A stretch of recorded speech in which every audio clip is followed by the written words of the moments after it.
ഖത്തറിൽ ഫ്രണ്ട് സീറ്റിലിരുന്ന് കഴിഞ്ഞാൽ 3000 റിയാൽ ഫൈൻ അടക്കണമെന്ന് പറഞ്ഞാൽ നിങ്ങൾ ആരെങ്കിലും വിശ്വസിക്കുമോ? അന്ന് വിശ്വസിച്ച് തന്നെ പറ്റുള്ളൂ. 3000 റിയാലുണ്ട് ഫൈൻ അടക്കേണ്ടി വരും. അതായത് നാട്ടിൽ ഏകദേശം 70,000 റുപ്യ ഫൈൻ അടക്കേണ്ടി വരും. വേറെ ഒന്നല്ല കേട്ടോ, ഞാൻ ഖത്തറിൽ വന്നിട്ട് എനിക്ക് ഏറ്റവും വിഷമമുള്ള കാര്യം എന്താ കഴിഞ്ഞാൽ ഈ ഫ്രണ്ടിലിരിക്കാൻ പറ്റില്ല. വേറെ ഒന്നല്ല, നമ്മളെ മക്കളായിട്ട് ഫ്രണ്ടിലിരിക്കൽ ഭയങ്കര ബുദ്ധിമുട്ടാണ്. അപ്പോൾ പറഞ്ഞു വന്നത്, ഇത് അടുത്ത സ്ഥലങ്ങളൊക്കെ വരുമ്പോൾ ഞാൻ അതുപോലെ കുത്തിരിക്കും. കാരണം ക്യാമറ കാര്യങ്ങളൊന്നുമില്ല, പോലീസ് വരാത്ത സൈഡ് അങ്ങനെയൊക്കെ ഉദ്ദേശിച്ചു. ഞാനെപ്പോൾ ഫ്രണ്ടിലിരുന്നാലും എൻ്റെ ഹാദി എൻ്റെ കൂടെ ഉണ്ടാവും.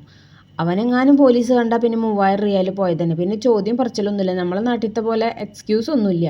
അതുകൊണ്ട് ഫൈൻ അടിക്കും, ബില്ലണ്ട് വരും, അടച്ചെന്നെ പറ്റുള്ളൂ. അപ്പോൾ വേറെ വഴിയൊന്നുമില്ല. ചിലപ്പോൾ CID വരെ ഉണ്ടാവും എന്നൊക്കെയാണ് ഇവിടെ കേട്ടത്. അപ്പോൾ പറഞ്ഞു നമ്മൾ റിസ്ക് എടുക്കാൻ തയ്യാറല്ല. അപ്പോൾ തൊട്ടടുത്തേക്ക് നമ്മൾ പോകുന്ന സ്ഥലങ്ങളൊക്കെ ഉണ്ടെങ്കിൽ നമ്മൾ അതുപോലെ കയറിയിരിക്കൂട്ടാം.